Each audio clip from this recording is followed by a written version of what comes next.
Hello, my dear pupils. Welcome back to our virtual classroom. Are you ready for another exciting lesson? But before we proceed to our next topic, let's have a recap from our last lesson. So, our last lesson is all about word problems, where we solve different types of word problems about solid figures. So, what is solid figures again? Solid figures are the objects that has length, width, height, and taking up space in three dimensions. An example of this is the cylinder, sphere, prism, and cone.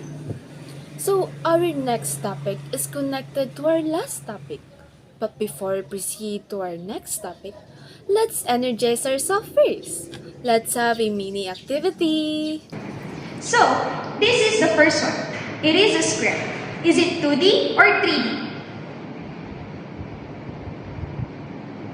Very good. How about this one? This is a cube. Is it 2D or 3D? Wow! You all are very good. How about this? This is a rectangular prism. Wow, that's correct. How about this? This is a cone. Wow, perfect. So here's the last one. This is a sphere. Is it 2D or 3D?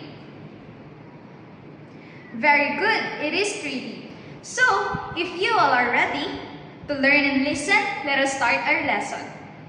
For today's lesson, we will be tackling about the relationship of those shapes you have created. Of course, at the end of the lesson, my dear students, you should be able to demonstrate a comprehensive understanding of the volumes of solid figures and their relationships. Next is to display the ability to apply knowledge of the volume of solid figures in mathematical problems and in real-life situations. Next is to skillfully derive the formulas to find the volume of cylinders, pyramids, cones, and spheres.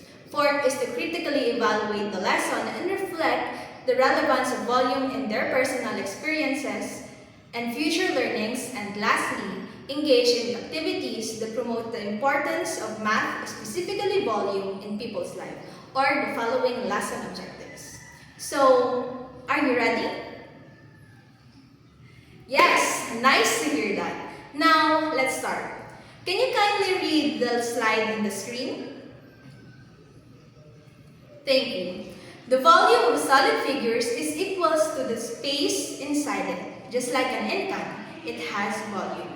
The liquid inside of it will be the one we need to figure out, because the first relationship we will going to discuss is about the relationship of volume between rectangular prism and pyramid. The first topic specifically is to explore the volume of rectangular prism. The volume of rectangular prism is equal to the product of its base area and its height, or length times width times height, just like this. And for you to further understand this lesson, let us determine the volume of cylinder with the given dimensions. Now, for the volume of a given rectangular prism, follow the formula and perform the operations. We have volume is equal to length times width times height. Now we have here the given figure. Let's transpose the measurements to the formula. What is our formula again? Very good! Now we have volume is equal to 5 cm times 3 cm times 2 cm. Next, let's simplify this one. We have 5 cm times 3 cm is equal to 15 cm.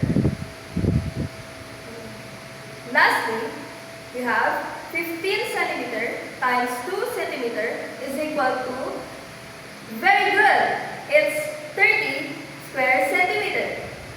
How many centimeters do we see here in our formula? 3. We can write this one to its simplest. Since it's repeated twice, let's write it in cubic. Now the final answer is volume is equal to 30 cubic centimeter. Let us move on to the volume of a pyramid. Did you know that a pyramid is 1/3 of a rectangular prism? We know that the volume of the rectangular prism is length times width times height. Thus, the volume of a pyramid is length times width times height divided by 3. Let us have an example. Length is equal to 9 centimeters, width is 4 centimeters, and height is 3 centimeters. Substitute the given in the formula. 9 times 4 times 3 divided by 3.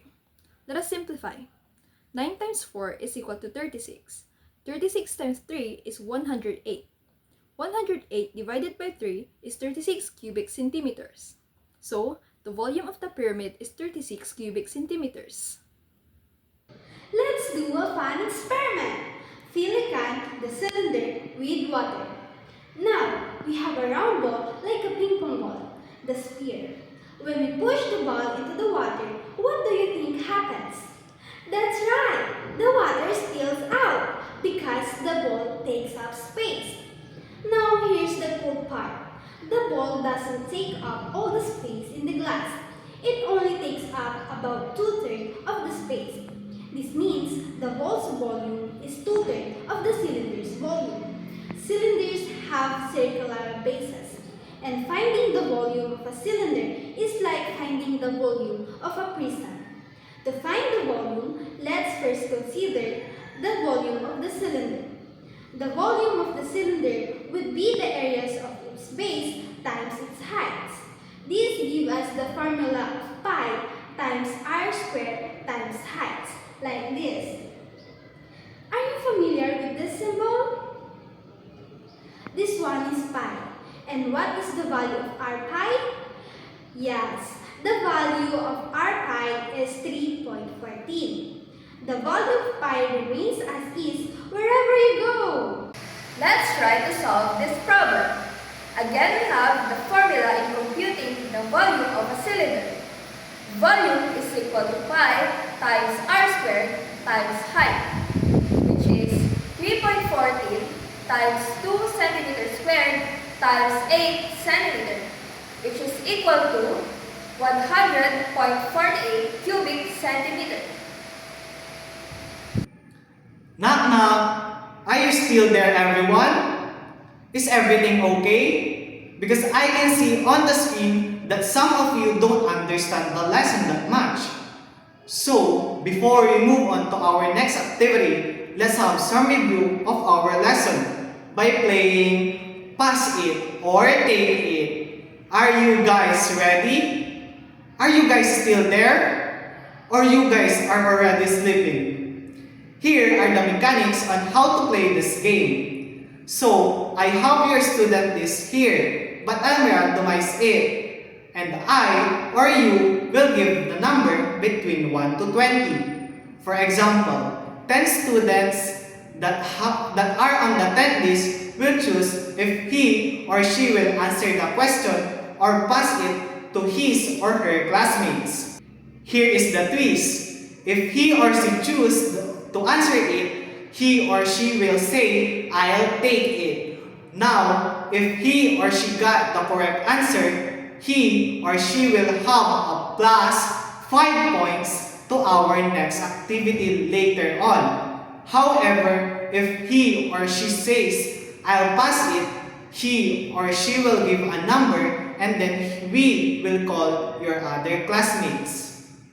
Take note, those students that are already answered will be removed to the list to give a chance for your other classmates. Okay, ready? Let's start with number 8, and that is Miss Asuncion Natasha. Miss Asuncion Natasha, kindly unmute yourself, please. The direction here is, you're gonna write the missing word, but since it is online, you will just say the missing data. Did you get it? So your question is, are you gonna pass it or take it? So here are your question. What is the base area of a prism? Go. Is that correct, everyone? Yes, it's correct. Thank you, Miss Natasha. Okay, next number. Can you give me a number before you unmute yourself? Okay, number 15 is Mr. Aguilar Adrian. Mr. Aguilar, are you gonna pass it or take it? Oh, you gonna pass it. Okay, give me a number. Okay, number 11 is Mr. Doria. Mr. Doria, pass it or take it? So here is your question. What is the formula in computing the volume of a pyramid? Again, what is the formula in computing the volume of a pyramid? Very nice analysis. Excellent. Okay, and that ends our activity. Let's summarize all the learnings today. The volume of a solid figure refers to the amount of space inside it. Volume is measured in cubic units, which means that tells the number of cubes in a given size it takes to fill the solid figure. We can determine the relationships of volume between a rectangular prism and a pyramid, a cylinder and a cone, and a cylinder and a sphere. Rectangular prism is calculated by multiplying length, width, and its height.